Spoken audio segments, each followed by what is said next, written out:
You hear about Southern hospitality, but you're not really quite sure what it is. Moving down here, I remember my first week at work, everyone's holding open doors and saying good morning. And I was like, this is really weird. Like, what do these people want from me? Because up north, if you do that, people look at you a little strange. Check out this video where I interview my good friend, Liana Vanderhoff, and her experiences when she first moved to Dallas. But I am Liana Vanderhoff. I grew up in Ohio, Northwest Ohio, and like she said, I've lived in Texas since 2015.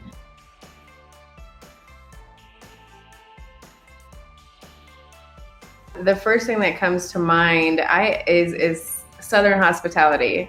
So moving from the north, you hear about Southern hospitality, but you're not really quite sure what it is. If you come down, you move down to the south, and especially if you're coming from the north, that's something that's unexpected, but nice. I mean, it's definitely a positive difference. Now I go back to the north and do that, and people look at me like I'm crazy. So yeah, well, and something else up north, you don't say sir and ma'am. If you say sir and ma'am, people think seniority, they think old. Yeah. So if I, living up north, originally would have been like, somebody would say yes ma'am, I'd be like, I'm not 80. Down here, it's kind of more of an endearment. It's just a nice thing to do. I do it myself now. Like, I'll be talking with Rebecca and be like, yes ma'am.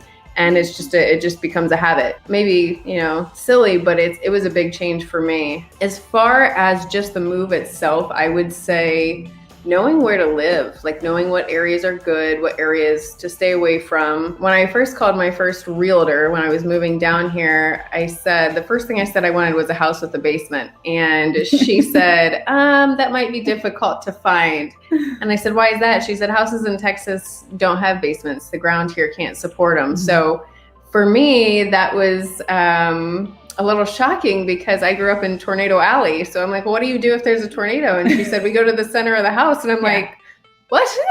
That was a big change. Something else coming from the north to the south is corner lots. So in Ohio, you didn't want to live on a corner lot. They were hard to resell. People didn't like them. I come to Texas and my realtor's like, no, you want a corner lot if you can find one because you get more land. People actually like corner lots here. And then I think probably the biggest thing, the most obvious thing is the weather. The weather up north, you have snow and shoveling, as Rebecca said, for 3 months at least out of the year. In Texas, and when you have all that, you're locking yourself in your house and a lot of people aren't going outside. Yeah. In Texas, I knew it would be hot, but I didn't know that it would be equally like you're locking yourself in your house for 3 months because it's with the air conditioning on. Right. Yeah. It's equally as hot as it is cold up north. Yeah. So that was a big adjustment as well. Since I've moved down here 5 years ago, we've had one snow. I remember I was in my office. Everybody's coming by. They're like, Liana, you need to leave. Like, it's getting really bad outside. And I'm like, I had stuff I had to get done. And I was like, I didn't at that time have windows in my office. So I was like, I got to knock this out. I'll get out of here as soon as I get this knocked out. And I was literally probably the last person to leave that day. And I walk outside and it's like, I can still see grass. It was like there was a dusting on my car and everybody's gone. Everybody had freaked out because we had gotten this snow. And I was just, what is this? But you should know, we do get ice on rare occasions and we're not prepared for it. So everything really does shut down. Everybody stays home and, they don't have the sand or the salt to put on the roads. They do. They've gotten a little bit better on the bridges and overpasses, but at the same time you could hit black ice and then you're asking for trouble. I was going to say, I don't see it too much because they're just not expecting it.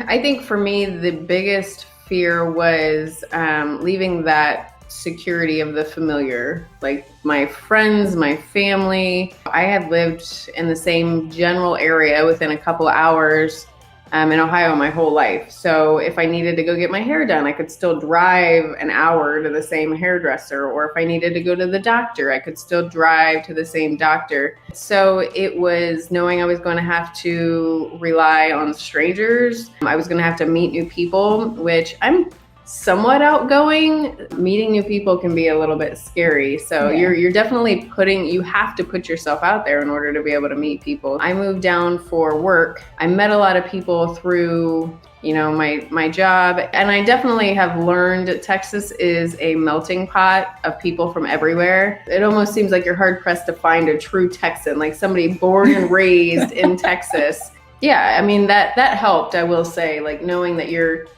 alone, but you're not, because everybody's alone. So you kind of learn to work together.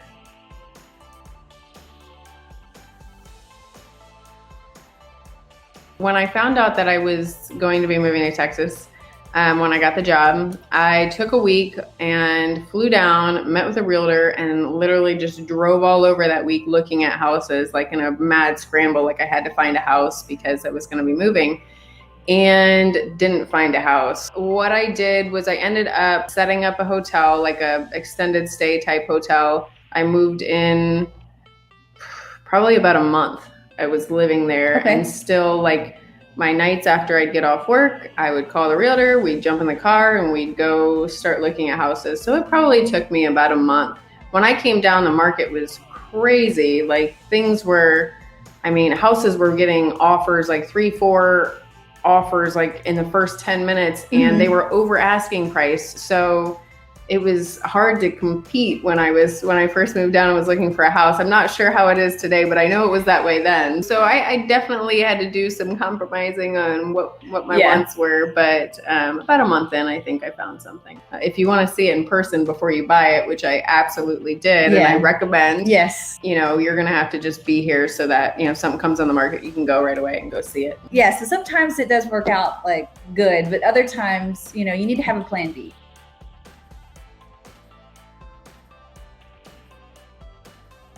So I was actually selling a house in Ohio, closing costs, closing documents, all of that there. Starting a new job here. So it was finding a realtor. It was making sure I had a place to live. Like I said, I lived in a hotel in the interim, and I had a dog. So I had to make sure it was a hotel that accepted pets. Just little things you don't think of. When I did finally find a house, it was, setting up the utilities and finding a new hairstylist, finding a new doctor, a new dentist, a new church. Like I said, I didn't get a house that maybe necessarily the house that I wanted, because I learned I had to be flexible if I even wanted to get into a house. Yeah. So I got something that was, I can fix it up. I can make it what I want. So I had to deal with that too, because I bought the house, and before all my stuff got there, I wanted to change out the carpets, get the painting done, things like that. And it was scheduling all of that, making sure like the movers, were coming on time. And like, it's a lot to manage to move cross country.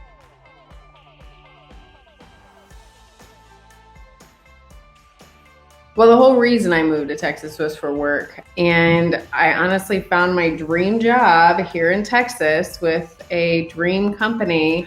And I applied and thought, you know what, if I get it, great. If not, then I want to stay in my security bubble of Ohio. So they flew me down, I interviewed, it went great, and they offered me the role. And here I am.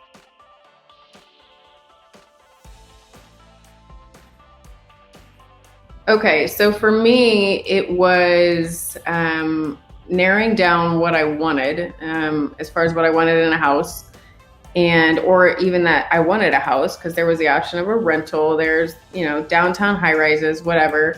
That was off my list because both of those were, because I have a dog and I wanted space for him. So I knew immediately I wanted a house. Okay. And then it was looking at my budget. You'll be able to check certain areas off right away after you know what your budget is. After that, after I got it kind of narrowed down to a few different areas, I knew I wanted something new build as well, because I'm on my own. I know if I get an older house, anything that breaks, Yeah. I'm gonna have to hire somebody. Right. So if I have something new, knock on wood, hopefully I don't have to deal with those issues, at least Right. for the first few years. I mean, that's how I started, narrowing it down to what do I want to have. Okay.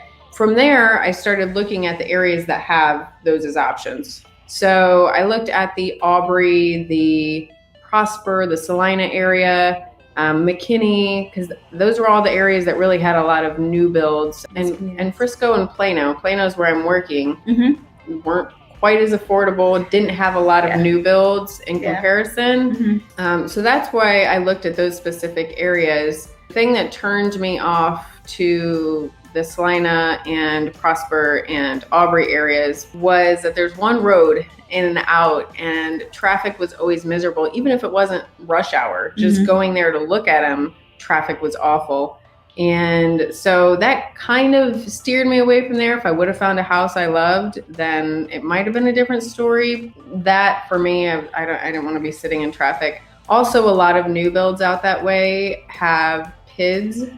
So that was something we didn't have in Ohio. So that was like kind of a surprise for me. And something I didn't even know to ask. It was one of those things you don't know what you don't know, right? Like we didn't have that in Ohio. Why would I think to ask, like, do you have an extra tax to live in this, community? Like I wouldn't have thought of that. Luckily, a lot of the new builds that I was going to look at, the people that represent the different builders will let you know that. They will tell you it's not a big deal, but make sure you do your research, because it is a little extra money. For me, I really liked McKinney specifically because it was established.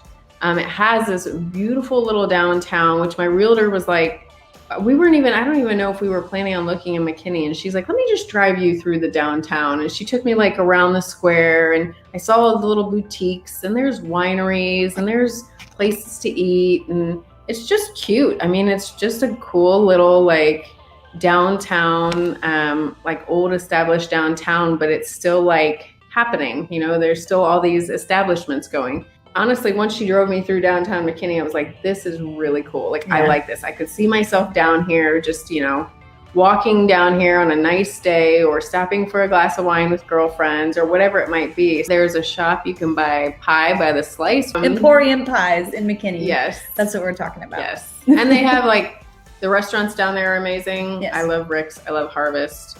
I'm a little biased. Those are my two favorite. There's a lot down there, but I would say that's probably why I ended up in McKinney, honestly. It was the value. I got into a community that was, the community is awesome. I live in Trinity Falls. It's absolutely amazing. And like I said, everybody there, it's a melting pot. People are from all over. Everybody's there. Everybody there has been awesome. And I will say, just in Texas in general, it's taken my anxiety down a couple levels since I moved here, because like I said, my biggest fear, like we talked about earlier, has just been meeting new people. It can be tough to do. So I really hope you enjoyed this video. Click here to watch the full interview, and click here for something totally amazing. Thank you all so much for watching, and I will see you on the next one.